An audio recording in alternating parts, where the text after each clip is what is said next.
شبیر نے ظالم سے جا بیعت نہیں کرتا، کہا شبیر نے ظالم سے جا بیعت نہیں کرتا، کرائے کہ سبھی قاتل بلا بیعت نہیں کرتا۔ ارے میں وہ شبیر ہوں جس میں خدا رہتا ہے صدیوں سے، یہ قانون الہی ہے، خدا بیعت نہیں کرتا۔ سلیمان علی حق نعرہ ہے اعوذ باللہ السمیع العلیم من الشیطان اللعین الرجیم، بسم اللہ الرحمن الرحیم، الحمد للہ المعروف من غیر رؤیت والخالق من غیر رویت، الذي لم يزل قائما دائما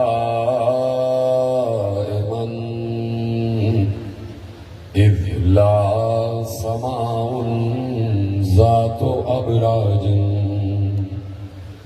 ولا ليل داج ولا بحر ساج ولا أرض ذات مهاد ولا خلق ذو اعتماد، والصلاة والسلام والتحية والإكرام على نبي الرحمة وخازن المغفرة وقائد الخير والبركة ومنقذ العباد من الهلكة، سيدنا ومولانا أبي القاسم محمد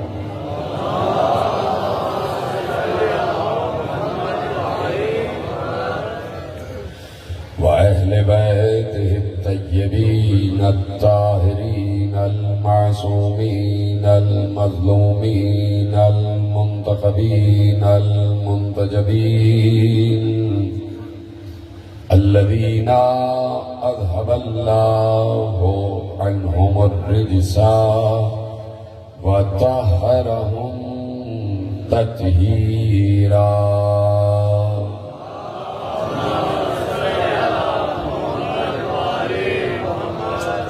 أما بعد فقد قال الله سبحانه وتعالى في محكم كتابه المجيد وفرقانه الحميد وقوله الحق، بسم الله الرحمن الرحيم، الذين آمنوا وتطمئن قلوبهم بذكر الله، ألا بذكر الله تطمئن القلوب۔ صلوات پڑھیں محمد۔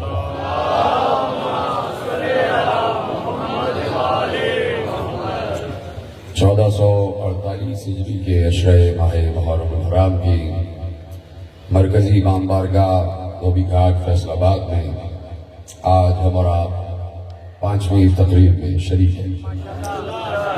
پروردگار عالم نے ہم پر یہ احسان عظیم فرمایا ہے کہ اس نے ہمیں ایسی ہستیوں کی معرفت اور ان کا قرب عنایت فرمایا ہے کہ جن ہستیوں اور جن ذوات مقدسہ کا ذکر اس نے ہمیشہ سے اپنا ذکر قرار دیا، اور اسی لیے اس نے قرآن میں بارہا ذکر اللہ کے لفظ کے ساتھ اپنے ذکر کو یاد کیا ہے، اور جب وہ ذکر اللہ کے ذکر کے ساتھ لفظ کے ساتھ اپنے ذکر کو یاد کرتا ہے تو بڑے واضح الفاظ میں ارشاد فرماتا ہے کہ فَإِذَا قُضِيَتِ الصَّلَاةُ فَانتَشِرُوا فِي الْأَرْضِ وَابْتَغُوا مِنْ فَضْلِ اللَّهِ وَاذْكُرُوا اللَّهَ كَثِيرًا۔ جب تم نماز پڑھ چکو، جب تم فَإِذَا قُضِيَتِ الصَّلَاةُ، جب تم نماز پڑھ چکو، فَانتَشِرُوا فِي الْأَرْضِ، تو دنیا میں پھیل جاؤ، وَابْتَغُوا مِنْ فَضْلِ اللَّهِ، اور اللہ کا فضل تلاش کرو، وَاذْكُرُوا اللَّهَ كَثِيرًا، اور کثرت سے اللہ کا ذکر کرو۔ ایک اور مقام پر سورہ مبارکہ حج میں ارشاد فرماتا ہے کہ یا ایھا الذین آمنوا ارکعوا واسجدوا واعبدوا ربکم، اے ایمان والو اللہ کے لیے رکوع کرو، اس کے لیے سجدہ کرو اور اس کی عبادت کرو۔ ایک اور مقام پر ارشاد فرماتا ہے اپنے نبی کو مخاطب کر کے قل انا صلاتی ونسکی ومحیای ومماتی للہ رب العالمین، اے نبی ان سے کہہ دیجئے کہ میری نماز، میری حیات اور میری عبادت عالمین کے پالنے والے کے لیے۔ یہ میں نے کچھ آیتیں آپ کے حوالے کی اور یہ صرف اس لیے کی تاکہ ان آیتوں پر غور و فکر کیا جائے۔ یعنی اللہ کہہ رہا ہے کہ جب نماز پڑھ لو، چلیے آخری آیت پہلے کے طور پر اس پر غور کرتے ہیں کہ اللہ کہہ رہا ہے یا ایھا الذین آمنوا ارکعوا واسجدوا واعبدوا ربکم، اے انسانوں رکوع کرو اور سجدہ کرو اور اللہ کی عبادت کرو۔ بات یہ ہے کہ نماز بذات خود اللہ کی عبادت ہے۔ قل ان صلاتی ونسکی ومحیای ومماتی، ان سے کہہ دیجئے کہ میری نماز اور میری عبادت اور میرا جینا اور میرا مرنا عالمین کے رب کے لیے۔ ادھر کہا فَإِذَا قُضِيَتِ الصَّلَاةُ فَانتَشِرُوا فِي الْأَرْضِ وَابْتَغُوا مِنْ فَضْلِ اللَّهِ وَاذْكُرُوا اللَّهَ كَثِيرًا، جب تم نماز پڑھ چکو دنیا میں پھیل جاؤ اور کثرت سے اللہ کا ذکر کرو۔ تو ادھر کہہ رہا ہے کہ اے انسانوں اللہ کے لیے رکوع کرو، اللہ کے لیے سجدہ کرو، اللہ کی عبادت کرو۔ ادھر کہہ رہا ہے کہ ان سے کہہ دیجئے کہ میری نماز اور میری عبادت اللہ کے لیے ہے۔ تو نماز تو بذات خود عبادت ہے، تو نماز کا تذکرہ الگ کیوں ہے اور عبادت کا تذکرہ الگ کیوں ہے؟ رکوع بھی عبادت ہے، سجدہ بھی عبادت ہے، تو کہا کہ رکوع کرو، سجدہ کرو اور عبادت کرو۔ تو جب رکوع و سجدہ ہی عبادت ہے تو لفظ رکوع و سجدہ الگ کیوں ہے اور عبادت کا لفظ الگ کیوں ہے؟ نماز ہی اللہ کا ذکر ہے، نماز ذکر اللہ ہے، تو پھر کیوں کہہ رہا ہے کہ جب نماز پڑھ چکو تو ذکر اللہ کرو؟ تو اب ان امور پر غور کرنے کی ضرورت ہے، ان امور پر غور کرنے کی ضرورت ہے کہ اللہ نے نماز کو بھی ذکر کہا ہے اور نماز کو بھی اللہ کی عبادت کہا ہے، اور یہاں پر عبادت کا لفظ الگ اور نماز کا لفظ الگ ادا ہوا ہے۔ اس کا مطلب ہے کہ ارشاد فرمانا چاہتا ہے، چلیے روکتا ہوں یہاں بات، ایک بہت بڑا اپنے دور کا مفسر تھا اور شارح تھا کہ جو لوگوں کو شریعت کی باتیں بتاتا تھا، نام تھا اس کا قتادہ، اور وہ تھا میرے چھٹے امام کے دور میں۔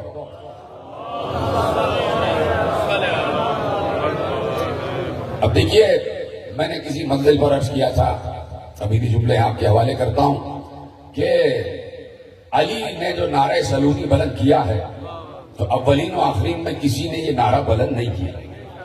کچھ لوگوں نے کوشش کی علی کے بعد اس منبر پہ بیٹھ جائیں اور کہیں کہ ہم سے بھی سوال کرو جو کچھ سوال کرنا چاہتے ہو۔ تو علی کے بعد کچھ لوگ منبر پہ بیٹھے اور انہوں نے سوالات کیے اور سوالات کرنے کے لیے دعوت فکر بھی، اور کہا کہ سلونی ہم سے سوال کرو۔ تو انہی میں سے ایک بہت بڑا مفسر گزرا، مقاتل بن سلیمان، اس نے بھی کبھی بیٹھ کے دعویٰ کیا کہ سلونی مجھ سے سوال کرو۔ تو اسی بزم میں کوئی شاید علی کا چاہنے والا بھی بیٹھا، اس نے کھڑے ہو کے سوال کیا کہ ایک سوال کرنا چاہتا ہوں. کہا کرو سوال. سوال یہ ہے کہ وہ جو جناب سلیمان کا لشکر گزر رہا تھا اور نیچے سے ایک چونٹی نے آواز دی کہ سلیمان کا لشکر گزر رہا ہے، تو اے گروہ، اپنے کیڑوں سے مخاطب کر کے، چونٹیوں سے مخاطب کر کے اس چونٹی نے کہا کہ تم سب اپنے اپنے بلوں میں چلے جاؤ، ایسا نہ ہو کہ سلیمان کا لشکر تمہیں اچھلتا ہوا چلا جائے. اس نے کہا ہاں یہ قرآن کی آیت ہے.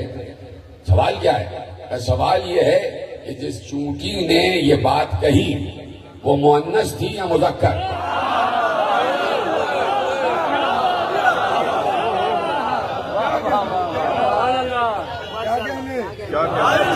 اس نے کہا میرے باپ کی توبہ، آئندہ سلونی نہیں کہوں گا. اسی طرح یہ قتادہ اسی وقت بیٹھے منبر پر بہت عرصے بعد چھٹے امام کے دور میں، اور چونکہ بہت زیادہ پڑھ لکھ گئے تھے، یہ جو دانش ہے نا، یہ جو عقل و فکر و غور و فکر مطالعہ، یہ بعض اوقات انسان کا دشمن بھی بن جاتا ہے، اس لیے کہ اسے ہضم کرنا بڑا مشکل ہو جاتا ہے. اور اس کا ہاضمہ، تعلیم اور علم کا ہاضمہ ہے ذکر علی. بہت آسانی سے سنا آپ نے جملہ. تو قتادہ بھی بیٹھ گئے منبر پہ اور انہوں نے کہا سلونی. پھر کوئی مولا کا موالی چاہنے والا، اس دور کا کوئی سلمان یا ملنگ بیٹھا تھا، بہلول بیٹھا تھا، اس نے کہا جی سر سوال کرنا چاہتا ہوں. کہا کیا سوال ہے؟ کہا سوال یہ ہے مکھی دیکھی ہے؟ کہا ہاں دیکھی ہے. کہا یہ بتاؤ مکھی کی جو آنتیں ہوتی ہیں وہ اس کے اگلے حصے میں ہوتی ہیں یا پچھلے حصے میں؟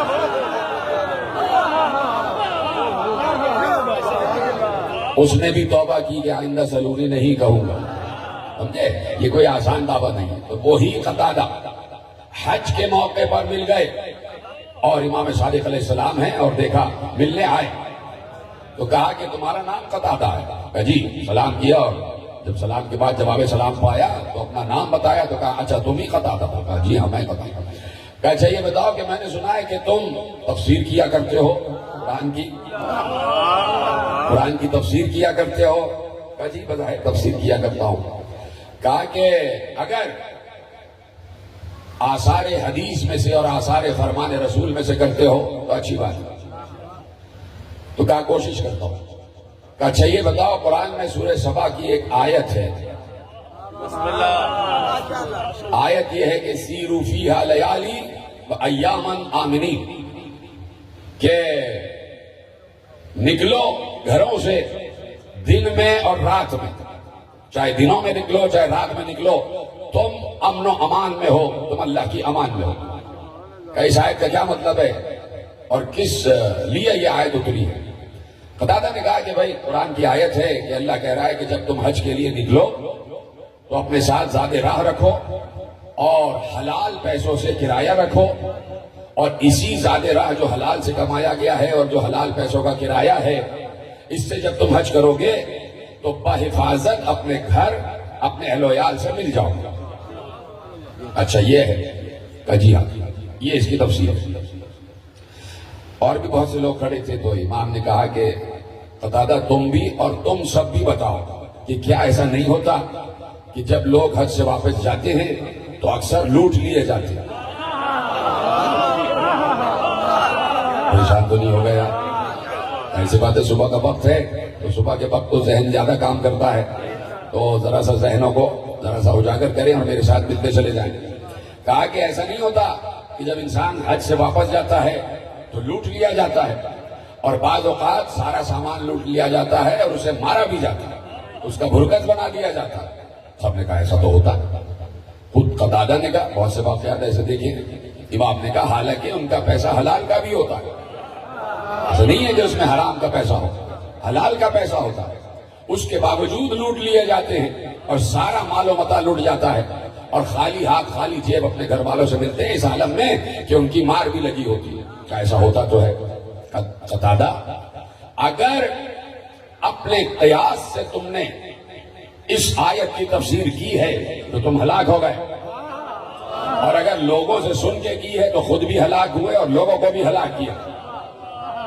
تو کہا کہ آپ بتائیے کہ اس آیت کی تفسیر کیا ہے؟ کہا تم نے قرآن میں یہ آیت سنی ہے کہ جب حضرت ابراہیم حضرت اسماعیل جو چھوٹے سے ہیں اور ان کی والدہ جناب حاجرہ سلام اللہ علیہا کو مکے میں چھوڑ کے گئے، کعبے کے جوار میں چھوڑ کے گئے، میلوں کوئی سی نفس نہ تھا، اور ایسے میں حضرت ابراہیم چھوڑ کے گئے، اور چھوڑ کے جب جانے لگے تو اللہ سے دعا کی، ربنا انی اسکنت من ذریتی بواد غیر ذی زرع عند بیتک المحرم ربنا لیقیموا الصلاۃ فاجعل افئدة من الناس تهوی الیہم۔ یہ آیت پڑھی ہے؟ جی پڑھی ہے۔ کا ترجمہ کیا ہے؟ کا ترجمہ یہ ہے کہ جب حضرت ابراہیم حضرت اسماعیل کو اور جناب حاجرہ کو مکے کے جوار میں چھوڑ کے جانے لگے، بے آب و گیا صحرا میں چھوڑ کے جانے لگے، تو حضرت ابراہیم نے اللہ سے دعا کی کہ پروردگار میں اپنی ذریت کو بے آب و گیا صحرا میں چھوڑ کر جا رہا ہوں، جہاں دور دور کچھ نہیں ہے، پروردگار اس لیے چھوڑ کر جا رہا ہوں تاکہ یہ یہاں پر نماز قائم کریں، اور اے پروردگار تجھ سے دعا ہے کہ جو بھی ان کی طرف آئے ان کے دلوں میں ان کے لیے مودت پیدا کر۔ ادھر جنہوں نے قرآن کی آیت پر آواز اٹھائی ہے اور جنہوں نے سبحان اللہ کہا، خدا ان کو سلامت رکھے، کہا کہ اللہ سے دعا کی ہے حضرت ابراہیم نے کہ پروردگار میں اپنی ذریت کو چھوڑ کر جا رہا ہوں، اور جو بھی ان کے قریب آئے ان کے دلوں میں ان کی مودت پیدا کر۔ کہا آیت سنی ہے تو کہا سنو، یہ جو تم نے کہا کہ جو بھی حج کو جائے گا وہ امن و امان کے ساتھ واپس آئے گا، شرط اس کی یہ ہے کہ اس کیفیت کے ساتھ جائے کہ جب حج کر لے تو اس کے دلوں میں ہماری مودت بھی موجود ہو۔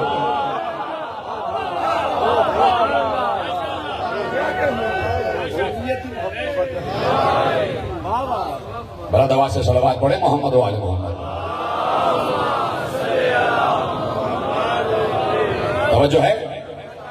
کہا کہ شرط یہ ہے کہ آنے اور جانے والے کے دلوں میں ہماری مودت بھی موجود ہو، اس لیے کہ پروردگار سے جناب ابراہیم کی دعا تھی کہ فَجْعَلْ أَفْئِدَةً مِّنَ النَّاسِ تَهْوِي إِلَيْهِمْ، کہ یہ نہیں کہا تہوی الیہ۔ مجھے نہیں پتا آپ کیسے سنیں گے، جیسے چاہیں سنیں، مجھے اپنا کام کرنا ہے اور اپنے فریضے کو ادا کرنا ہے۔ کہا یہ نہیں کہا کہ تہوی الیہ ہے، جو بھی ان کی طرف آئے، یہ کہا، یہ نہیں کہا کہ جو بھی اس کی طرف آئے، یعنی آنے سے مراد کعبہ نہیں ہے، یہ نہیں تھا کہ جو کعبے کی طرف آئے تو اس کے دل میں کعبے کی مودت پیدا کر۔ کہا مودت کعبے کی نہیں، مودت ہماری، مودت کعبے کی نہیں، مودت ہماری۔ آئے گا کعبے کی طرف، آئے گا کعبے کی طرف، لیکن دل میں ہماری مودت ہونا چاہیے۔ اس کا مطلب ہے کہ اب مولا نے نتیجہ دیا اور تفسیر بتائی کہ اس کا مطلب یہ ہے کہ اس کا ہی حج قبول ہوگا جس کے دل میں ہماری مودت ہوگی۔ پہنچ گئی بات؟ جس کے لیے میں نے زحمت دی کہ اس کا ہی حج قبول ہوگا جس کے دل میں ہماری مودت ہوگی۔ آیت سے آیت کو سمجھاتے ہوئے مولا آگے بڑھے اور آیت کو سمجھانے کے لیے آیت کا حوالہ دیا، فَاجْعَلْ أَفْئِدَةً مِّنَ النَّاسِ تَهْوِي إِلَيْهِمْ، جو بھی ان کی طرف آئے، یعنی جو بھی میری اولاد کی طرف آئے، اس کے دل میں ہماری مودت قرار دے۔ اجازت ہے کہ آگے کچھ آپ کے حوالے کروں گے؟ دیکھیے اتنے انبیاء نے تبلیغ کی ہے، حضرت آدم سے لے کے حضرت عیسیٰ تک۔ اب سنیے، آپ خدا سلامت رکھے آپ کی سماعتوں کو کہ صبح کے وقت اتنی جاگتی سماعتیں بہت کم بلکہ شاذ و نادر ہی میں اثر آتی ہیں۔ حضرت آدم سے لے کے حضرت عیسیٰ تک سب نے تبلیغ کی، سب نے اللہ کا پیغام پہنچایا۔ اور ایک عجیب بات ہے کہ ہر نبی کی قوم نے، وہ قوم کہ جو نبی پر ایمان لے آئی، اس کی بات ہو رہی ہے۔ کافر قوم کی بات نہیں ہو رہی، نبی کا انکار کرنے والوں کی بات نہیں ہو رہی، اور نبی کو اپنا جیسا کہنے والوں کی بات نہیں ہو رہی۔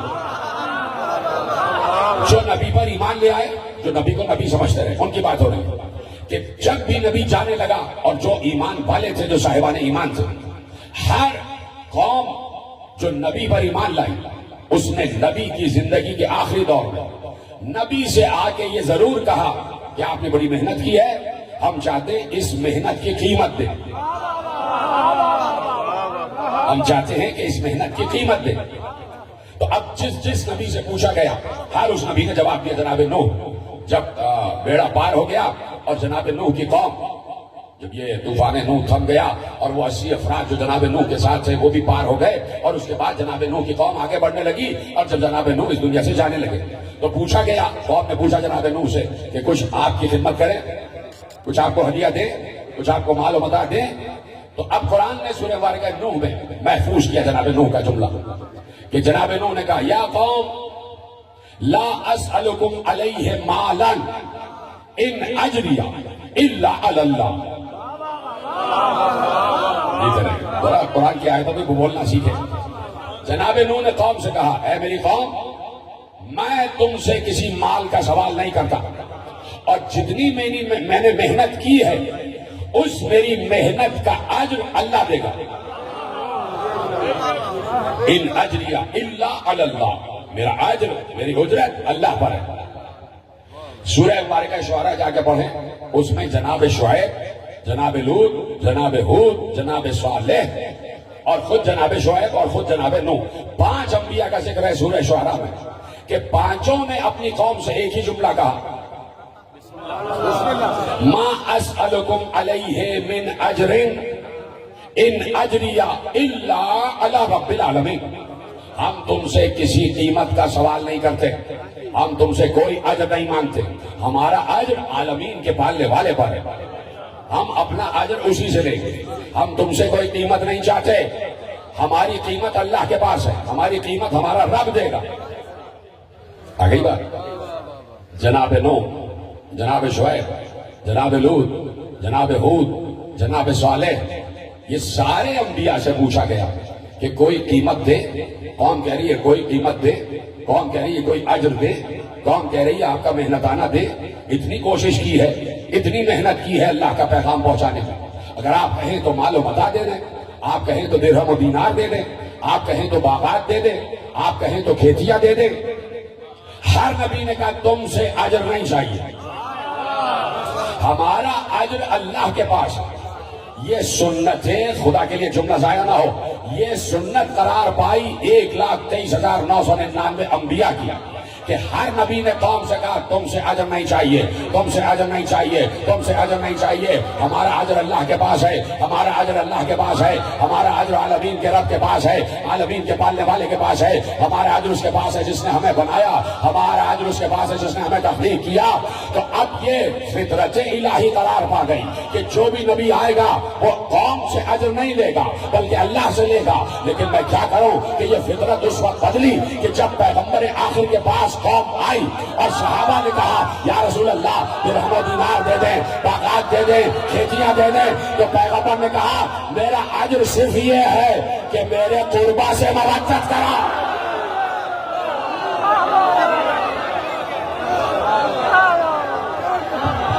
مومنین، سب مومنین مل کے علی حق، علی حق، علی حق، علی حق، علی حق، علی حق، علی حق، علی حق، نعرہ حیدری۔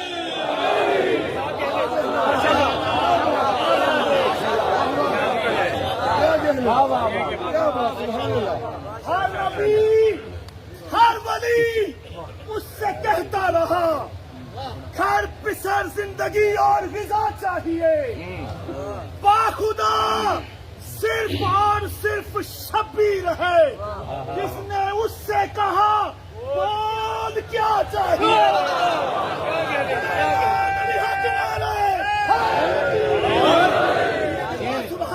سلامت رہے آپ سلامت رہے، اور یہ جو انہوں نے مصرع پڑھا ہے یہ شاعری نہیں ہے، یہ حقیقت ہے۔ صرف پیغمبر آخر نے کہا کہ جب قوم نے آگے پوچھا کوئی اجر دے، کوئی مزدوری دے، کوئی قیمت دے، یا رسول اللہ آپ نے بڑی محنت کی ہے، پتھر کھائے ہیں، طائف کی گلیوں میں لہو لہان ہو گئے ہیں، ہجرت کی ہے، آپ نے جہاد کیا ہے، جنگیں لڑی ہیں، غزوات لڑے ہیں، پیٹ میں پتھر باندھے ہیں، لا الہ الا اللہ پہنچایا، محمد رسول اللہ پہنچایا، نماز پہنچائی، روزہ پہنچایا، جہاد پہنچایا، زکات پہنچائی، حج پہنچایا، سارا کا سارا دین پہنچا دیا، اصول دین پہنچائے، فروع دین پہنچائے. ہمیں اوڑھنے پہننے کا طریقہ نہیں آتا تھا، آپ نے بتایا. آپ نے بتایا کہ لباس کیسے پہنا جاتا ہے، آپ نے بتایا چلا کیسے جاتا ہے، آپ نے بتایا کھایا کیسے جاتا ہے. ہم تو کوڑے میں سے مردار مرغیاں اٹھا کے کھاتے تھے، ہم تو مردار جانوروں کا گوشت کھاتے تھے، ہم تو بیٹیوں کو زندہ دفن کر دیتے تھے. آپ نے بیٹی کے احترام میں کھڑے ہو کے بتایا کہ بیٹی ہے کیا.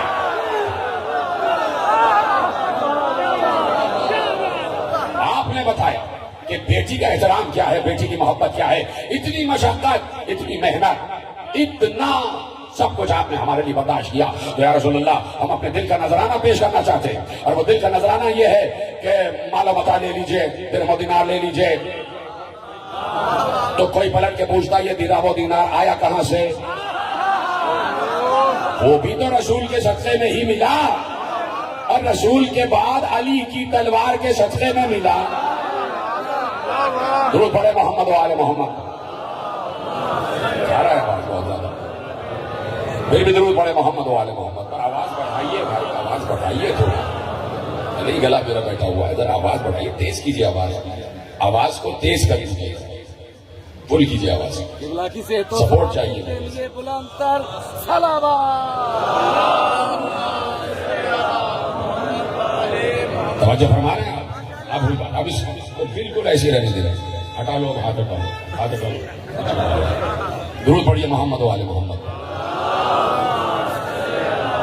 معاف کیجیے گا، یہ معاملات بھی بہت ضروری ہے، اس لیے کہ مسلسل سفر میں ہوں، رات بھر سے جاگتا ہوں، اور 7 سے 8 یہاں تقریر کرنے کے بعد تھوڑا سا آرام 3-4 گھنٹے ہوتا ہے، کیونکہ رات سے ایلکوٹ میں اچھا پڑتے ہیں. پھر وہاں سے جب آتے ہیں تقریباً 2 بجے وہاں سے چلتے ہیں، اور 4:30 یا 5 بجے یہاں پہنچتے ہیں، تو سونے کا ٹائم نہیں ملتا، تو گلے پہ بہت اثر پڑتا ہے. تو لوگ یہ بھی سمجھا کریں کہ خطیب پر کیا گزر رہی ہوتی ہے. پوری قوم خطیب کے پیچھے پڑ جاتی ہے، یہ تو یوں کرتے ہیں، یہ تو یوں ہیں، یہ تو فلانا ہے، یہ تو غرور کرتے ہیں، یہ تو کبر کرتے ہیں، یہ ڈانٹتے ہیں. بھائی جو گزر رہی ہے خطیب پر وہ تو سمجھے. پوری رات جاگ کر تقریر کرنا، میں اپنی بات نہیں کر رہا، سب کی بات کر رہا ہوں. تو کم از کم جو ناقدین ہیں نا، خامہ خی کے ناقدین، وہ قوم میں پیدا ہو گئے. میں نے 3 دن پہلے بھی کہا کہ جوش ولی آبادی ایک شاعر گزرا، اس نے کہیں نظم لکھ دی کہ یہ تاجران خون حسین ہے. بھائی یہ کوئی حدیث نہیں ہے. امام، جتنے بھی امام گزرے ہیں، سب نے اپنے گھر پہ آنے والے ہر ذاکر کو ہدیہ دیا. اگر ہدیہ دینا تجارت ہوتی تو امام کیوں دیتے؟ تو وہ کوئی بے وقوف 2-4 لوگ ہیں، وہ لے کے نکل پڑے کہ بھئی یہ ہے. آپ سمجھیں کہ خطیب کے دل پر کیا گزرتی ہے. اس کا گلا اتنا قیمتی ہوتا ہے کہ یہ اسی سے تو آواز نکالنی ہے. اللہ کو بھی پیغام پہنچانا تھا تو اللہ نے بھی کسی زبان کا سہارا دیا. تو یہ آواز بڑی اہمیت رکھتی ہے. اس لیے میں ذرا ان حضرات کو بھی بار بار کہتا ہوں، تو یہ بھی بعض اوقات برا مان جاتے ہیں مشین والے بھی. تو اجازت ہے بات آگے بڑھائی جائے کہ اللہ اور اللہ کا نبی جو کام کر رہا ہے وہ اللہ کی مرضی سے کر رہا ہے. کہا کہ کچھ چاہیے تو ہم آپ کو دے دیں. کبھی ذرا اس پر غور تو کریں کہ بھائی 23 برس ساتھ رہے، مزاج رسول سے واقف ہے. اور مجھے نہیں پتا بات کیسے پہنچے گی. اور رسالت میں آپ نے جتنی حدیثیں کہی ہیں، ان حدیثوں میں زیادہ جو زور دیا گیا، جتنی حدیثیں آ رہی ہیں، اس میں کبھی علی کا ذکر، کبھی زہرا کا تذکرہ، کبھی حسن کا تذکرہ، کبھی حسین کا تذکرہ، بار بار. یعنی ایک حدیث تو اتنی مشترک ہو گئی کہ علی کے لیے بھی کہا میں اس سے، یہ مجھ سے. زہرا کے لیے بھی کہا میں اس سے، یہ مجھ سے. حسن کے لیے بھی کہا یہ مجھ سے اور میں اس سے. حسین کے لیے بھی کہا کہ میں اس سے، یہ مجھ سے. یعنی منیت کی حدیث تو بہت مشہور ہو گئی. اور پھر بار بار کسی نہ کسی حوالے سے اپنے اہل بیت کا تذکرہ، اپنے اہل بیت کا تذکرہ. علی کی شان میں احادیث، زہرا کی شان میں احادیث، حسن کی شان میں احادیث، حسین کی شان میں احادیث. یہ میرا بیٹا حسن وہ ہے جو جھولے میں بھی لوح محفوظ کا مطالعہ کرتا ہے. یہ میرا بیٹا حسن وہ ہے جو قوم کے 2 گروہوں میں صلح کرائے گا. یہ میرا بیٹا حسین وہ ہے کہ اگر سجدے میں نبی ہیں اور پشت پر آ جائے تو نبی کو سجدہ طول کر دینا پڑتا ہے. یعنی مسلسل یہ میرا بیٹا حسین وہ ہے کہ میں اس سے ہوں اور یہ مجھ سے ہے، یہ میرا بیٹا حسین دین کو بچائے گا، وہ روایتیں میں مشاہد میں پڑھوں گا، یہ دین کو بچائے گا، یہ ساری چیزیں بار بار بار بار. تو اس کا مطلب ہے کہ کچھ سیانے لوگ موجود تھے اور وہ سمجھ رہے تھے کہ آخر میں جاتے جاتے کچھ کہہ کے جائیں گے. تو چلو ذرا دھیان بتا دیں کہ بھائی اگر کچھ لینا ہی ہے تو مال و متاع لے لیجیے، درہم و دینار لے لیجیے. وہ ذہن میں تھا کہ لینے کے لیے کیا لفظ ادا کریں گے، کیا مانگیں گے. معلوم تھا کہ اجرت کیا مانگنے والے ہیں، اس لیے دھیان ادھر ادھر بٹانا شروع کر دیا. پیغمبر سے کہا اگر کہیں تو درہم و دینار دے دیں، اگر کہیں تو زمینیں جائیدادیں آپ کے حوالے کر دیں. پیغمبر نے کہا چپ ہو گئے، کچھ نہیں کہا، چپ ہو گئے. چپ ہونے کا مطلب اللہ کی وحی کا انتظار، اس لیے کہ جس کی طرف سے پیغام پہنچا رہے ہیں اسی سے پوچھیں گے کہ اجرت کیا لوں، اسی سے پوچھیں گے کہ اجرت کیا لوں. جب قوم نے آگے پوچھا پیغمبر چپ ہو گئے. جب چپ ہوئے تو گویا منتظر وحی، اور ایسے میں جبرائیل نازل ہوئے اور اللہ کا پیغام پہنچایا. اور یہ آیت جو شروع ہوئی لفظ قل سے شروع ہوئی. وہاں پر جتنے انبیاء نے اجرت کا جواب دیا وہ اپنے الفاظ میں دیا. جناب نوح نے کیا کہا، میں نے اپنی آیت پڑھی ہے آپ کے سامنے. جناب نوح نے کہا ہے قوم مجھے تم سے اجر نہیں چاہیے، میرا اجر اللہ پر ہے. یہاں لفظ قل نہیں ہے. جتنے انبیاء نے جواب دیا کہ مجھے اجر نہیں چاہیے، میرا اجر اللہ کے پاس ہے، لفظ قل نہیں ہے.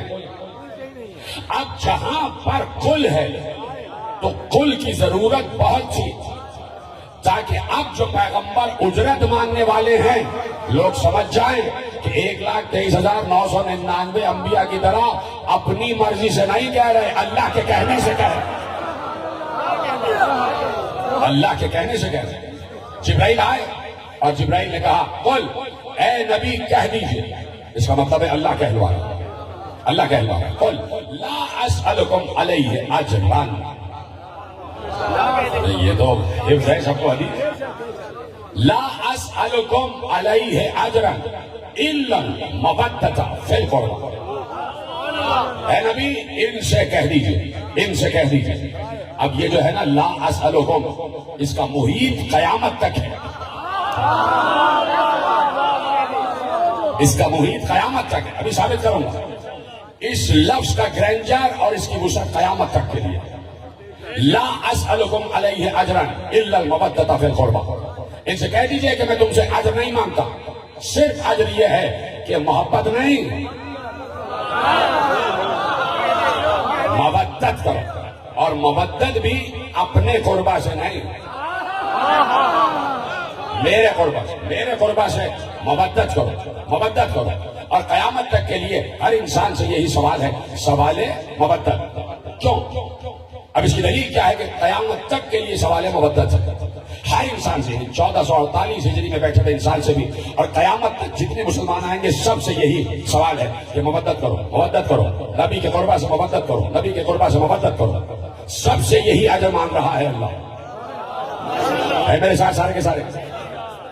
دلیل کیا ہے کہ اللہ سب سے یہ اجر مانگ رہا ہے. تو پہلے تو آپ پلٹیں واپس، 1400 سال پہلے واپس پلٹیں. جو اصحاب کرام رضوان اللہ تعالی علیہم اجمعین آئے پیغمبر کے پاس اور کہا کہ ہم آپ کو قیمت دینا چاہتے ہیں. کس چیز کی قیمت دے رہے تھے؟ کس چیز کی قیمت دے رہے تھے؟ جو بھی کار رسالت تھا اس کی قیمت دے رہے تھے کہ یا رسول اللہ، ابھی میں نے سب گنوایا کہ آپ نے اصول دین دیے، ہمیں توحید سکھائی، ہمیں نبوت کا پیغام دیا، ہمیں قیامت کا پیغام دیا، ہمیں عدل الہی کے بارے میں بتایا، ہمیں امامت کے بارے میں بتایا، ہمیں فروعات کے بارے میں بتایا، نماز سکھائی، روزہ، حج، زکوٰۃ، جہاد، یہ سب ہمیں بتایا. اور چونکہ آپ نے یہ سب ہمیں بتایا، ہمیں مسلمان بنایا، تو ہم اس کے عوض میں آپ کو قیمت دیتے. اور قیمت کیا ہے؟ پیغمبر نے کہا مودت. اب جہاں جہاں قیامت تک کوئی بھی نماز پڑھے گا، کوئی بھی روزہ رکھے گا، کوئی بھی جہاد کرے گا، ہر عمل کرنے والے پر قیمت دینا واجب ہو جائے گا.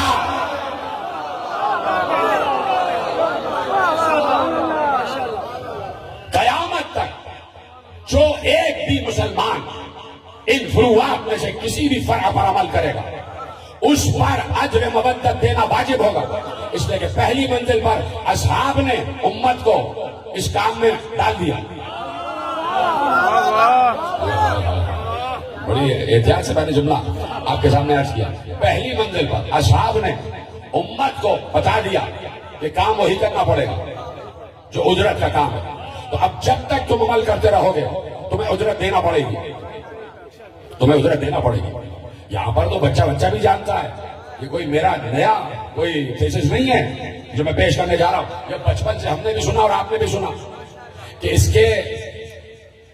اس کی توسیع کے لیے اور اس کے استدلال کے لیے ایک جملہ تو یہ بولا جاتا ہے نا بچپن سے کہ اگر آپ بازار میں جائیں کوئی چیز لیں اٹھائیں اور اٹھا کے گھر لے آئیں تو وہ بغیر قیمت دیے ہوئے چیز گھر لے کے آنا وہ چوری کہلاتی ہے. وہ چیز آپ پر اس وقت تک حلال نہیں ہوگی جب تک اس کی قیمت نہ دے دی جائے. پتہ نہیں کون سمجھا کون نہیں سمجھا. جب تک چیز کی قیمت نہ دے دی جائے شریعت اس کو حرام کہتی ہے. نماز پڑھ رہے ہو قیمت تو دے دو, روزہ رکھ رہے ہو قیمت تو دے دو, حج کر رہے ہو قیمت تو دے دو, زکات دے رہے ہو یا لے رہے ہو قیمت تو دے دو. جہاد تو کیے چلے جا رہے ہو بغیر قیمت کے, قیمت دو. اور اجرت یہ ہے کہ قربا سے مودت کرو, قربا سے مودت کرو.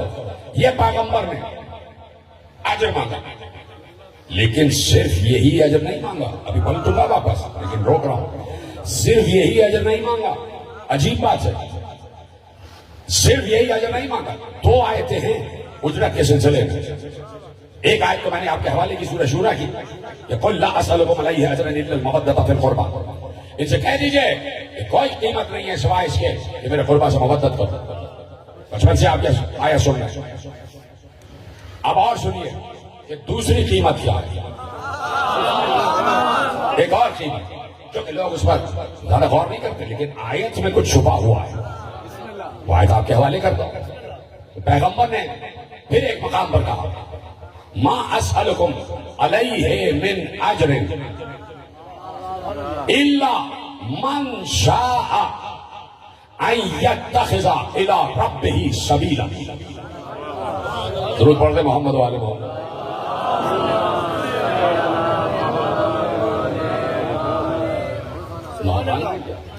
آگے آگے صلوات پڑھیں محمد و آل محمد. آگے تشریف لیں. مولا آپ کو سلامت رکھے. نوخانوں کی بھی بڑی خدمات ہے, ماتمیوں کی بڑی خدمات ہے. خدا سب کو شاد و آباد رکھے. اس لیے کہ یہ ماتم جو ہے یہ زہرا کی تمنا ہے. ہمارے نوخان یا ہمارے ذاکرین سب ہمارے سروں کا تاج ہے. توجہ ہے, آیت پیش کروں اور آیت پیش کر دی ترجمہ کروں. ایک آیت آپ کے سامنے پیش کی کہ میرا اجر یہ ہے, قیمت یہ ہے کہ قربا سے مودت کرو. دوسری آیت میں پیغمبر نے ارشاد فرمایا, سورہ فرقان میں ارشاد فرمایا کہ پیغمبر نے کہا میں کوئی اجر نہیں مانگتا, بس اجر یہ ہے کہ جو چاہے وہ اللہ کے راستے پر چلنا شروع کر دے. کون کون میرا ساتھ دے رہا ہے؟ ان یتخذ الی ربہ سبیلا, کہ وہ اس راستے پر آ جائے. توجہ, اب آیت کا لفظ بلفظ ترجمہ کر رہا ہوں کہ اجر میرا اور قیمت یہ ہے رسالت کے کام کی کہ جو چاہتا ہے مجھے قیمت دینا, ایک تو یہ ہے کہ قربا سے مودت کرے, اور پھر دوسری قیمت کیا ہے کہ وہ اس راستے پر آ جائے جو راستہ اللہ کی طرف جاتا ہے. اس راستے پر آ جائے جو راستہ اللہ کی طرف جاتا ہے.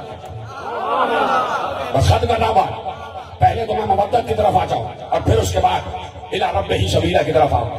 خدا آپ کو سلامت رکھے, شاد و آباد رکھے, قیامت تک آپ اسی طرح جیتے جاگتے رہے. مودت فی القربہ کسی نبی نے نہیں مانگی. نوجوانوں میرا ساتھ دینا جو میں جملہ کہنے جا رہا ہوں. کسی نبی نے اجرت نہیں مانگی. یہ نہیں کہا کہ میرے قربا سے مودت کرو, میرے قربا سے مودت کرو, میرے قربا سے مودت کرو. اس کا مطلب ہے کسی نبی کے قربا اس منزل پر تھے ہی نہیں.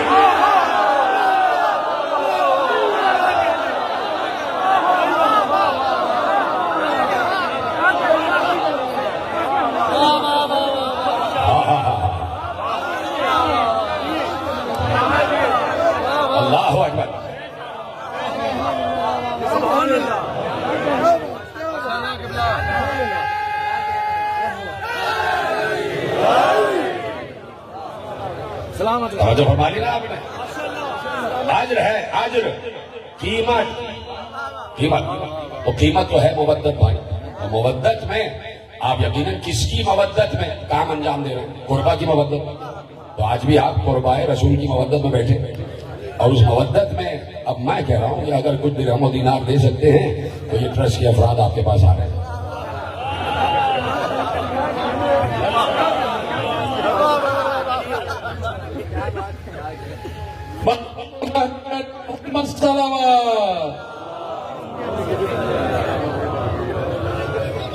مومنین اکرام, ہمارے کارکنان جن کے پاس سب جھولیاں ہیں وہ آپ کے درمیان موجود ہیں. تو آپ سے صدا ہے کہ مشن امام حسین کے لیے جب بھی ہم نے آپ سے چندہ کی اپیل کی ہے تو آپ نے ہمیں دل کھول کر اس سلسلہ میں ہماری امداد فرمائی ہے, اور یہ تمام تر انتظامات اور اخراجات آپ ہی کے تعاون سے چلتے ہیں, اور انشاءاللہ ان کو چلنا ہے. تو ہمارے محدود وسائل بھی آپ لوگوں کے سامنے ہیں. امام بارگاہ کا کوئی ایسا بھی آمدنی کا ذریعہ نہیں ہے کہ جو مستقل آمدنی کہیں سے آتی ہو. تو یہ تمام تر جو مجاہدت ہے, اور یہ سب کو ادا کرنا ہے.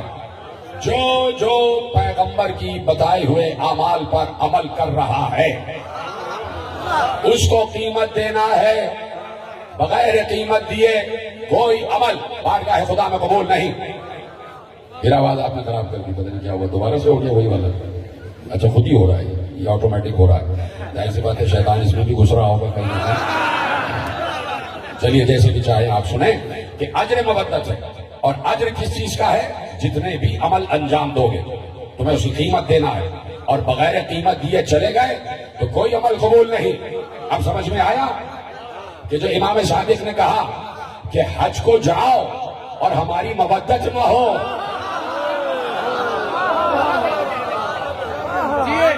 اللہ کے گھر کا طواف کرو اور مودت نہ ہو, تو کوئی عمل قبول نہیں, کوئی عمل قبول نہیں. توجہ فرمایا نا. اب ایک ہے مودت فی القربہ, ایک ہے مودت فی القربہ, اور دوسری کیا چیز جو میں نے ابھی آیت آپ کے سامنے پڑھی, اللہ من شاء. ہاں یہ بھی اجر ہے کہ سوائے یہ کہ جو چاہے ان یتخذ الی ربہ سبیلا, وہ جو اجر دینا چاہے تو وہ اس راستے کو پکڑ لے جو راستہ اللہ کی طرف جاتا ہے. اس راستے کو پکڑ لے جو راستہ اللہ کی طرف جاتا ہے. الی ربہ سبیلا, سبیل کا لفظ تو قرآن میں موجود ہے.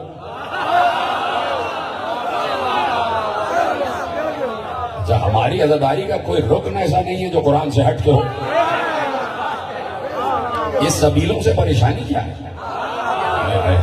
بھائی سبیلوں میں پانی پلایا جاتا ہے, اور اب تو ہمارے یہاں آپ کی جو چیف منسٹر ہیں تو انہوں نے بھی ہر جگہ سبیل لگوائی ہے. بڑا اچھا احسن اقدام ہے کہ ہر جگہ حکومت پنجاب نے امام حسین کے نام پر سبیل لگائی ہے, اور اس میں لکھا ہوا ہے سبیل.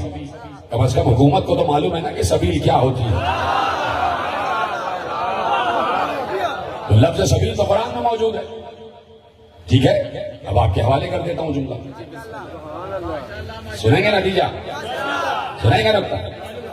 ایک تو یہ کہ ابھی قربہ پہ بات ہوگی, ایک تو یہ کہ قربہ سے مودت کرو, اور دوسرا اجر کیا ہے کہ بس جو چاہے وہ اس راستے کو پکڑ لے, اس راستے سے مربوط ہو جائے. یتخذ, اس راستے کو پکڑ لے, اس راستے سے مربوط ہو جائے جو راستہ اللہ کی طرف جاتا ہے, جو راستہ اللہ کی طرف جاتا ہے, جو راستہ اللہ کی طرف جاتا ہے. تو کون سا راستہ ہے جو اللہ کی طرف جاتا ہے؟ ایک بار پیغمبر نے جانے سے پہلے اپنی حیات طیبہ میں مدینہ میں بڑی مسجد نبوی میں رضوان اللہ تعالی علیہم اجمعین صحابہ کرام کے سامنے علی کو مخاطب کر کے کہا, یا علی تم وہ راستہ ہو جو اللہ کی طرف جاتا ہے.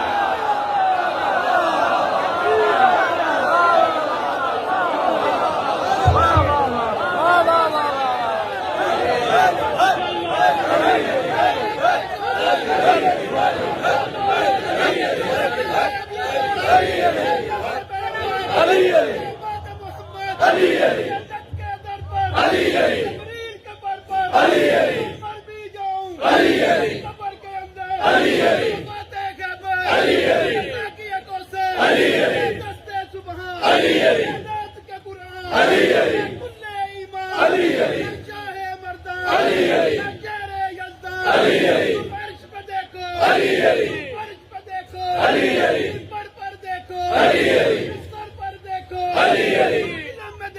کمرزم میں دیکھو بدم میں دیکھو پیپر کو اگاڑا اور ہم کو بجاڑا اسلام سوارا نے پکارا من کا سہارا دنیا کی چہک میں پھولوں کی مہک میں مہندی کی لچک میں بجلی کی کڑک میں یا تیری امامت یا تیری خلافت یا بے میں ولادت مسجد میں جہادت رکوع میں سخاوت سجدے میں نیابت ایک وسیلہ ایک وظیفہ شام پکارو شام پکارو مل کے بولو سر پہ ملیں گے کام چلیں گے پڑھ کے پیئیں گے عمر خوش ہوں گے یار جلیں گے وہ بھی جلیں گے چل کے مریں گے تو ہم سے کہیں گے تھوڑی سی دے دو مجھ سے کہیں گے کہ اس کو ملے گی تو دل سے کہے گا تو دل سے کہے گا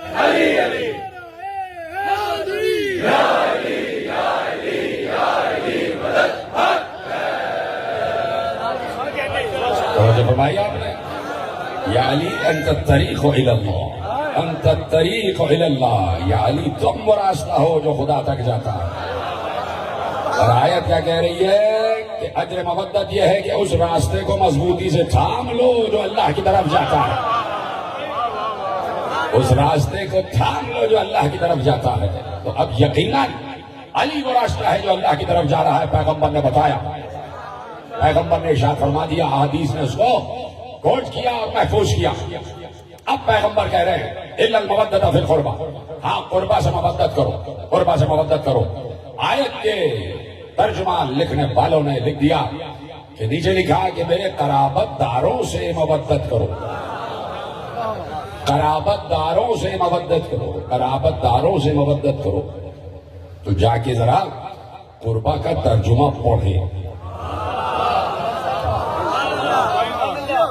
پچھلے سال بھی اور اکثر میں کہتے رہتا ہوں اگر ترجمہ آپ پڑھیں لغت میں عربی کے کسی لفظ کا تو ترجمہ لکھنے سے پہلے لغت جو ہے وہ پہلے لفظ کی حیت بتاتا ہے کہ یہ لفظ اصل میں ہے کیا یہ جمع ہے تثنیہ ہے یا واحد ہے یہ مذکر ہے یا مؤنث ہے پہلے تو لفظ کی حیت بتاتا ہے کہ بھئی جس لفظ کا آپ نے پوچھا ہے اس کا ترجمہ تو بعد میں بتائیں گے لیکن پہلے اس کی حیت دیکھ لیں کہ یہ لفظ جو ہے کیا واحد کے لیے استعمال ہوتا ہے یا دو کے لیے یا جمع کے لیے اور یہ لفظ کیا مذکر ہے یا مؤنث ہے پھر اس کے بعد اس کا ترجمہ لکھتا ہے اب جب جا کے آپ قربہ کا ترجمہ لغت میں پڑھیں تو لغت نے پہلے قربہ کی حیت بتائی ہے کہ یہ لفظ حیت اس کی حیت کیا ہے تو اس میں لکھا ہے کہ قربہ کی حیت یہ ہے کہ یہ لفظ واحد مؤنث کے لیے استعمال ہوتا ہے پتہ نہیں آپ پیچھے رہ گئے میں آگے بڑھ گیا سلامت رہیں اچھا ابھی تک کچھ لوگ پہنچے نہیں حیت یہ ہے کہ قربہ کا مطلب قریبی لیکن لفظ قربہ ایک مؤنث کے لیے استعمال ہوتا ہے کسی ایک مؤنث کے لیے استعمال ہوتا ہے لفظ ہی بتا رہا ہے پیغمبر کی ایک ہی بیٹی تھی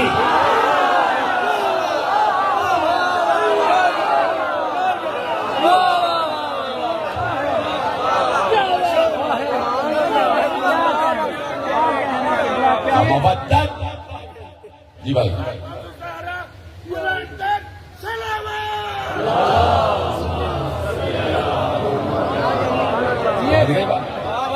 ایک واحد مؤنث اور وہ کون ہے وہ زہرا باقیوں کے لیے کیوں نہیں کہ مودت کرو میری بیٹی سے زہرا سے مودت کرو محبت نہیں مودت مودت کا مطلب یہ کہ مٹ جاؤ مودت باقی رہے قبر کے اندر چلے جاؤ مودت لے کے جانا محبت تو دنیا ہی میں رہ جاتی ہے مودت قبر میں جاتی ہے اور چونکہ تمہیں قبر میں جانا ہے تو اس لیے مودت لے کے جانا ہے کیونکہ وہاں سوال بھی مودت کا ہی ہوگا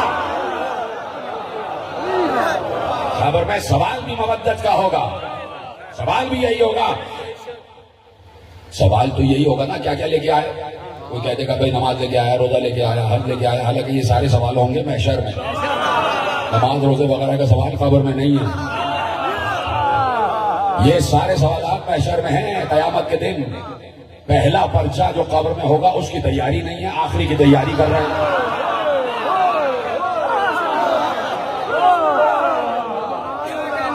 پہلا پرچہ جو قبر میں ہے اس کے سوالات ہی یہ ہیں. رب کون ہے, کتاب کیا ہے, قبلہ کیا ہے, نبی کون ہے, امام کون ہے. امام کے بغیر تھوڑی قبر میں کوئی سوال ختم ہو جاتا. امام کا پوچھا جانا تو واجب ہے. کیوں واجب ہے, کیوں واجب ہے؟ اب حدیث کو حدیث سے ملاتے جاؤ. امامت کا سوال قبر میں ہوگا اور ہو کے رہے گا. کیوں؟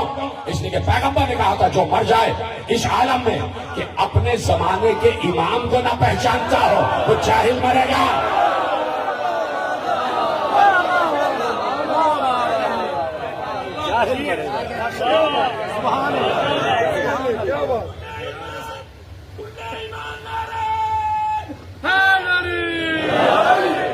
تو جاہلیت کی موت مرنے سے بچو.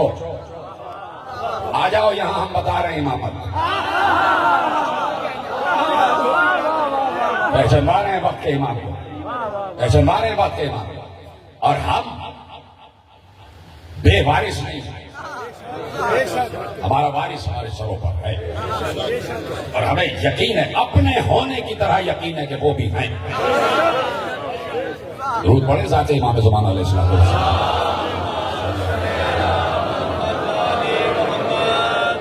اور وہ وارث ہے پوری کائنات کا, دین کا وارث ہے. اور دین کا وارث نسل بعد نسل, امامت بعد امامت. یہ وراثت ہمارے وقت کے امام کو حسین سے ملی ہے. اور یہ وراثت صرف کسی ایک کی وراثت نہیں ہے. یہ وراثت وہی ہے جس کے لیے آپ کہتے ہیں السلام علیکہ یا وارث آدم صفوۃ اللہ, السلام علیکہ یا وارث نوح نبی اللہ, السلام علیکہ یا وارث ابراہیم خلیل اللہ, السلام علیکہ یا وارث موسیٰ کلیم اللہ, السلام علیکہ یا وارث عیسیٰ روح اللہ, السلام علیکہ یا وارث امیر المؤمنین ولی اللہ. یہ وراثت ہے انبیاء کی وراثت جو اس وقت میرے امام زمانہ کے پاس ہے. اور وہ ساری وراثتیں لے کے فرش ادا پر آتے ہیں اور اپنے جد کا پرسہ, کربلا کا پرسہ. اور یہ دن ہمیں خود ہی اس امام نے عطا کیا کہ اس طرح حسین کا ذکر کرو تاکہ توحید کا ذکر بھی ہو, امامت, رسالت, نبوت, قیامت سب کا ذکر ہو جائے.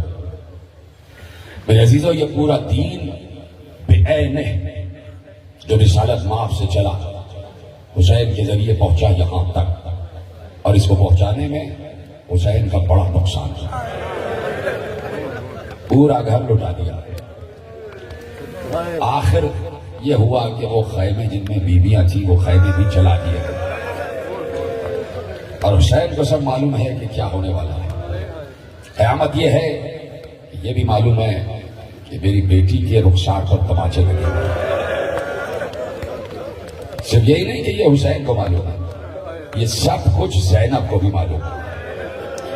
اس لیے کہ مزاج شناس امامت ہے, شریکت الحسین ہے, شہزادی زینب شریکت الحسین.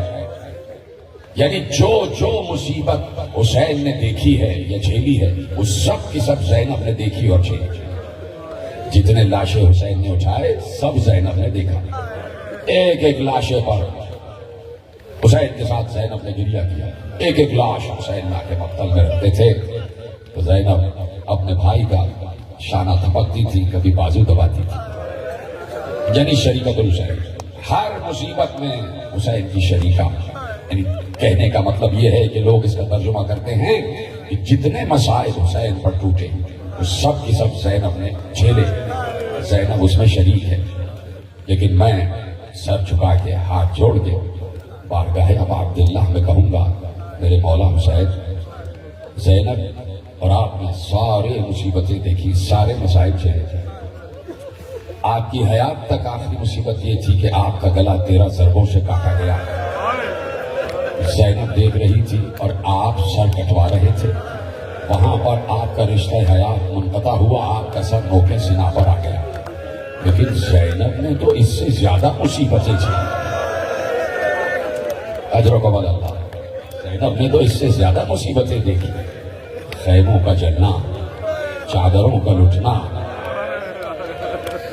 اسباب کا لوٹا جانا, ہاتھوں کا بندھنا, کلائیاں رسن سے باندھا جانا, بے کجاوا اونٹوں پر سواری. صرف یہی نہیں, ان بازاروں سے گزرنا کہ جن بازاروں سے شہزادی بن کے گزرا. صرف یہی نہیں, بازاروں میں جا رہی ہیں, نہیں, بازاروں میں دونوں طرف سے پتھر مارے جا رہے ہیں, پتھر مارے جا رہے ہیں. اجر کو مدد. یہ ہے زینب شریکۃ الحسین. اور اسی لیے جہاں زینب نے گھر میں دیکھا کہ میرے بابا علی ہر نماز شب میں اللہ سے کہتے تھے پروردگار مجھے عباس دے دے, یعنی کربلا میں میرا نمائندہ بن جائے. تو زینب نے بھی باپ سے سیکھا کہ کربلا کے لیے تیاری کرنا ہے, کربلا کے لیے نمائندہ ماننا ہے. حسن مجتبیٰ نے کربلا کے لیے قاسم کو مانگا, علی نے کربلا کے لیے عباس کو مانگا, حسین نے تو کربلا کے لیے اپنے ہی کو لٹایا. زینب نے کربلا کے لیے اون محمد کو مانگا. 2 بچے زینب کو مل گئے ایسے کہ جو زینب کی سرخ روئی کا باعث بن گئے. لیکن عجیب معاملہ ہوا کہ جب قافلہ 28 رجب کو چل دیا, پہلے عبداللہ ابن جعفر سے اجازت مل گئی تھی, چل پڑا قافلہ. ابھی مدینے کی سرحد تک نہیں پہنچا تھا کہ حضرت عباس نے کہا آقا قافلہ روک دیجئے. امام حسین نے کہا عباس قافلہ کیوں روکیں؟ کہا پیچھے دیکھیے کون آ رہا. دیکھا عبداللہ ابن جعفر آ رہے ہیں, عبداللہ ابن جعفر آ رہے ہیں. جیسے ہی اس اماری تک یہ جملہ پہنچا جس اماری میں زینب بیٹھی تھی کہ عبداللہ ابن جعفر آ رہے ہیں, زینب کا چہرہ زرد ہو گیا کہ کہیں ایسا نہ ہو کہ میرا شوہر مجھے روک لے, اور جب شوہر روکے گا تو از روح شریعت مجھ پر واجب ہو جائے گا کہ میں اپنے بھائی کا ساتھ چھوڑ کے واپس چلی جاؤں. دل زینب دھڑک رہا تھا, چہرہ زینب زرد ہو گیا. امام حسین نے پوچھا عبداللہ کیوں آئے؟ کہا مولا بنت علی سے کچھ بات کرنا چاہتا ہوں. وہ ناکا بٹھایا گیا جس میں بی بی زینب سوار تھی. بی بی زینب کا چہرہ زرد تھا کہ کہیں عبداللہ روک نہ دے. ہماری کا پردہ ہٹا, قناتیں لگائی گئی. حضرت عبداللہ آگے بڑھے اور بی بی زینب کے مزاج کو سمجھ کر کہا کہ بنت علی آپ پریشان نہ ہوں, میں روکنے کے لیے نہیں آیا. میں کون ہوتا ہوں؟ اس لیے کہ جب میرے آقا علی آپ کو رخصت کر رہے تھے میرے ساتھ تو مجھ سے یہ کہا تھا عبداللہ مجھ سے وعدہ کرو کہ جہاں بھی زینب کبھی بھی جانے کے لیے کہیں تو زینب کو حسین کے ساتھ جانے سے روکنا دے. عبداللہ زینب کو حسین کے ساتھ جانے سے روکنا دے. میں آپ کو روکنے نہیں آیا. عبداللہ پھر کیسے آنا ہوگا؟ کہا کہ میرے مولا نے مجھے چھوڑ دیا ہے, مکہ ہی میں چھوڑ دیا ہے, تو میں جا نہیں سکتا. حکم امام ہے تو میں جا نہیں سکتا, لیکن کربلا میں قربانیوں کا دن تو آئے گا, تو میں چاہتا ہوں کہ اون کو میری طرف سے, محمد کو اپنی طرف سے قربان کر دیجیے. یہ بچے میرے نمائندہ بن جائیں گے کربلا میں. یہ جنگ نہیں کریں گے, گویا عبداللہ جنگ کریں گے. تاکہ قسم اسی وقت بی بی زینب نے ایسے اپنی چادر کو آسمان کی طرف اٹھا کر کہا عبداللہ تمہیں خدا شاد و آباد رکھے. اے جعفر طیار کے بیٹے, تم نے مجھے میری ماں زہرا کے سامنے سرخرو کر دیا. چہرہ سرخ ہو گیا اور محمد کو پیار کیا اور محمد بھی ساتھ چلے. گزر گیا وقت, آ گیا عاشور کا دن اور آ گیا آپ کے چہروں میں آنسو. آپ کی آنکھیں جھلک گئیں. آپ کو پتا ہے کہ کیا پڑھا جائے گا, اور آپ کو پتا ہے کہ 2 تابوت آنے والے ہیں. ان بچوں کے تابوت آئیں گے جن کا تابوت اٹھ نہ سکا, جو دفن نہ ہو سکے. ان بچوں کے تابوت آیا ہی چاہتے ہیں. میرے عزیزوں, بڑی مشکل سے اجازت ملی ہے اون محمد کو, بڑی مشکل سے اجازت ملی ہے اون محمد کو. بار بار کہتے تھے اماموں ہمیں ہماری ماں نے پالا ہی اس لیے. امام حسین رات کو اماں ہمیں یہی کہہ رہی تھی کہ بیٹے مجھ سے وعدہ کرو کہ جعفر طیار کی طرح لڑو گے, حیدر کرار کی طرح لڑو گے, اپنے نانا اور دادا کی طرح جنگ کرو گے. اور رات بھر جب سے ہم اس دنیا میں آئے ہیں ہر رات ہماری ماں زینب کبھی ہم نے جنگ موتا کا قصہ سناتی، کبھی خیبر سناتی ہیں، کبھی خندق سناتی ہیں، ہمیں تیار کر رہی ہیں کہ جب کربلا میں جنگ کرنا تو جعفر تیار اور حیدر کرار کی طرح جنگ کرنا۔ ماموں جانے دیجیے، نہیں جانے دیا۔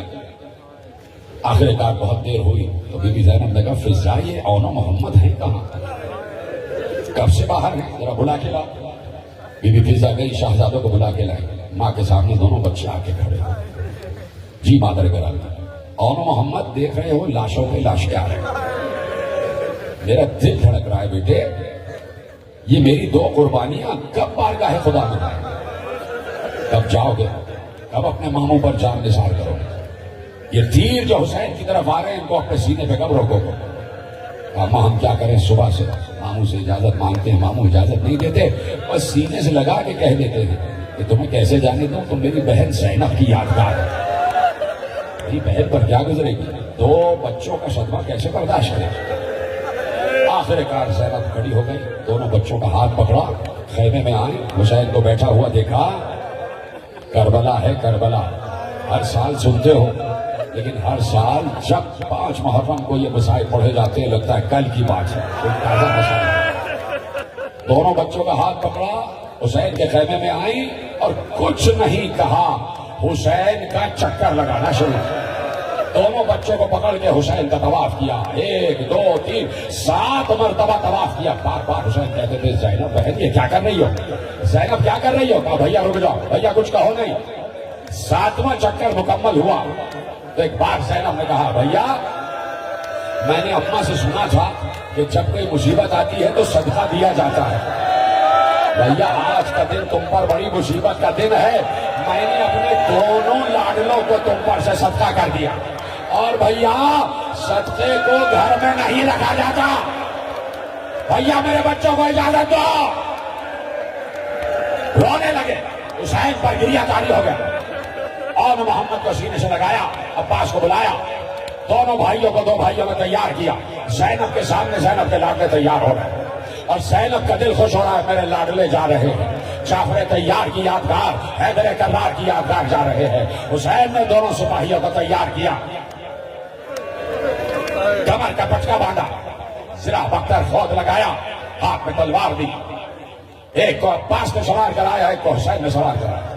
دونوں نے جھک جھک کر ماموں کو سلام کیا، دونوں نے جھک جھک کر عباس کو اور حسین کو سلام کیا، دونوں عباس کے شاگرد ہیں، عباس کو سلام کیا، حسین کو سلام کیا، جانے لگے تو زینب نے کہا رکو، پلٹ کے آئے، جی اماں، دیکھو دیکھو سکینہ پیاسی ہے، علی اصغر پیاسا ہے، ہو سکے تو پانی لے کے آنا، لیکن اگر نہ جا سکو تو خبردار دریا کی طرف آنکھ اٹھا کے دیکھنا بھی نہیں، اور سنا میں دودھ بخشوں گی اس وقت جب عمر سعد کے خیمے تک پہنچا،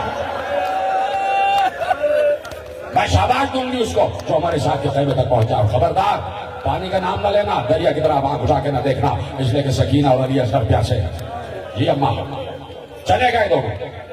بی بی زینب نے کہا فضا ذرا خیمے کے دروازے پہ کھڑی ہو جاؤ اور مجھے بتاؤ میرے شہزادے کیسے جنگ کر رہے ہیں۔ ایک ایک لمحے کی خبر فضا دیتی تھی، شہزادوں نے حملہ کیا ہے بی بی، میں منے پر آن چڑھے ہیں، میں سرے پر محمد آ گئے، قلب لشکر الٹ دیا ہے، بار بار زینب کہتی شکر ہے پروردگار کا، شکر ہے پروردگار کا۔ ایک بار جب بہت دیر ہوئی تو کہا فضا کہاں ہیں میری لاڈلے، کہاں ہیں میرے لاڈلے؟ کہا دریا کی طرف ہے۔ زینب کو جلال آ گیا، میں نے منع کیا تھا کہ دریا کی طرف نہ جانا، کیوں گئے دریا کی طرف؟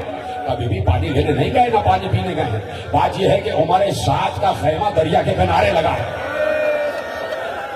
بچے ہمارے ساتھ کیا سن رہے ہیں آپ کی آوازیں کے لیے فوراً ہو جائیں، بچے ہمارے ساتھ کے خیمے تک پہنچ گئے، خیمے کی تنابوں کو کاٹ دیا، ہمارے ساتھ پیچھے سے نکل کے بھاگا، فرار ہو گیا، اس لیے کہ بچے پہنچ چکے تھے۔